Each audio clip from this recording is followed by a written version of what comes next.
10, 9, 8, 7, 6, 5, 4, 3, 2, 1, 0. Isang mapagpalang araw na naman po sa ating lahat mga kapaos at ako po ang inyong lingkod, Doc Neil, at tara ating alamin na ang dahilan ng mga kalamidad tulad ng lindol na bumanat nga dito sa Davao ng kailan lang, di ba, nakaraang linggo na halos 8 point magnitude.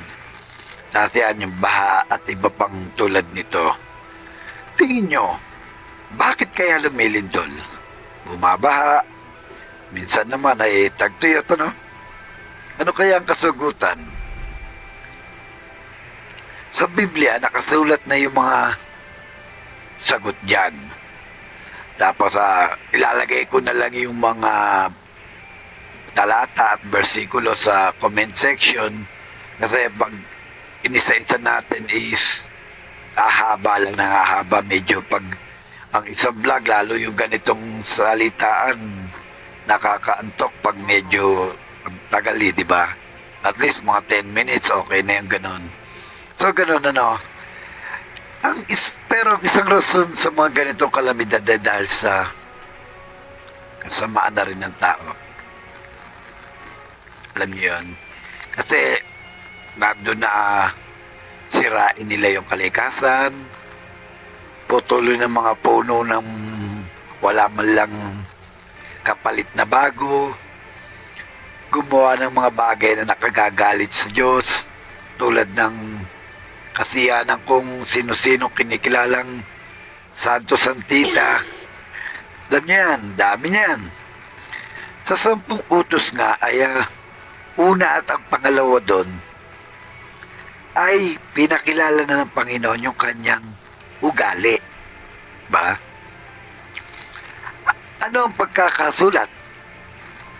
At sabi, ako ang Panginoon ninyong Diyos. Ako'y Diyos na mapanigibughuin. Huwag kayong magkakaroon ng ibang Diyos maliban sa Kanya. Then sa pangalawa nga ay sinabi na huwag kang gagawa sa iyong sarili ng inukit na kahoy, bato, bakal, mapapilak ba niyan o ginto. Nang nakaraang taon, magkasunod na tinamaan ng Cebu. Hindi ko lang alam kung ang nauna ba ay lindol bago yung isang malaki namang baha. Diba? Basta, at hindi basta-basta lang yung baha. Yung lindol, 7 point something din. Then yung baha naman, ay ang daming nalalos ang kabahayan at nawala ng buhay. Kailan lang yan, di ba? Nakaraan taon, alam ko parang malapit nang mag-Christmas doon. So, ano kaya ang mensahe ng Diyos sa kanila? Well, kita naman siguro natin na sa lugar na yon ay madalas silang mag-celebrate ng kapistahan at garbo pa. Then, tulad ng Dinagyang Festival, ati-atihan, at sino yung kanilang pinapasalamatan? Yung santo nga nilang ginawa na anong sabi ng Diyos? Di ba pinagbawal nga niya? Doc Neil, sa lahat naman ng lugar ay may kapistang ginaganap na gano'n Sabi, yes, tama.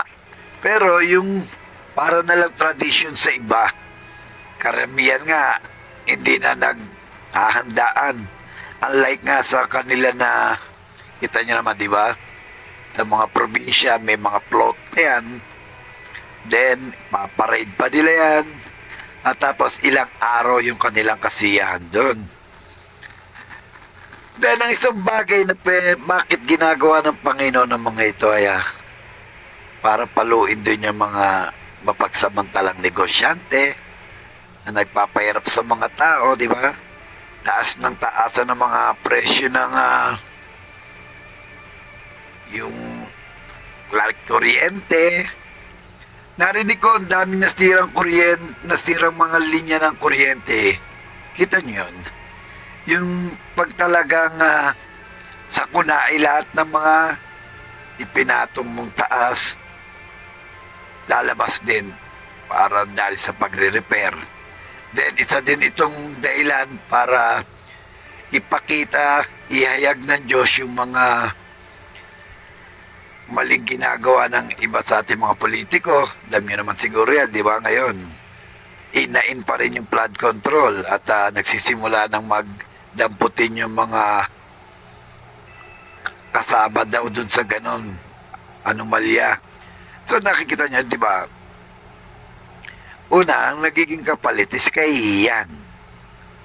Kasi nabubuyang-yang yung pamilya nyo. Nakakahiyanin mo yung pera kung wala ka namang di ka taas nung maglalakad, di ba? Kaya, yan yung isa sa mga way ni God. Siguro naman, di na kaila sa atin ang nagagawa ng isang siloso. Baka ang mga po pala may hindi nakakaalam ng mapanibiguin na ito ay malalim na salitang siloso. Yon. So, si God na nagsabi, siloso siya. Sa mga napapanood natin sa balita, sa TV, makakakita ka ng nakuha ng CCTV na may babae na biglang nilapitan ng lalaki. Una parang nag-uusap lang, pero maya-maya biglang inundayan ng saksak. Na ang motibo pala ay selos, kaya pala nagawang patayin ay dahil hinihimok na makipagbalikan, pero ayaw ng babae. Siguro kung marinig natin yung usapan nila, ay baka sinabi pa ng lalaki na kung hindi ka rin naman magiging sa akin, hindi ka na rin papakinabangan ng iba. Ganyan, di ba? Hindi malayo yun eh. Nagpapasalamat ako sa Diyos dahil hindi ako naging siloso. Lagi ako nagbibigay. Kahit pa nga ang maging kapalit ay ang kaayusan ng buhay ko. Baka may magsabi naman na, Doc Neil, dahil din yan sa sa climate change. Ang tanong ko naman, meron na bang climate change ng time ng Israel pa lang? Diba? Sinabi ng Diyos sa bayang Israel na kung kayo ay tatalikod sa akin, ay makakaranas kayo ng mga dilubyo, salot, pero kung patuloy naman na susundin nila yung gusto ng Panginoon ay pagiginawahin naman niya. Pero sad to say nga, yung mga nagdaang kasing henerasyon na mula sa matatandang Israel, nagkaroon ng mga anak yan, then nakalimutan na nila yung ginawa ng Panginoon. At naging mga kasalanan sila, tumalikod sila sa Diyos, sumamba sa mga Diyos-Diyosan, at yun nga, naging sakim. May panahon pa tayo, at hindi na tayo gawa ng Diyos ng mga ganitong kalamidad. Lumapit tayo sa Kanya. Atin siyang pasalamatan sa lahat ng mga bagay na ginawa niya sa atin, lalo at nang sumapit ito sa atin ay heto pa rin at may mga buhay pa yung iba ron sa lugar. Kaso sa ngayon halos more than 50 na rin yung namamatay. Kaya makakalungkot, no?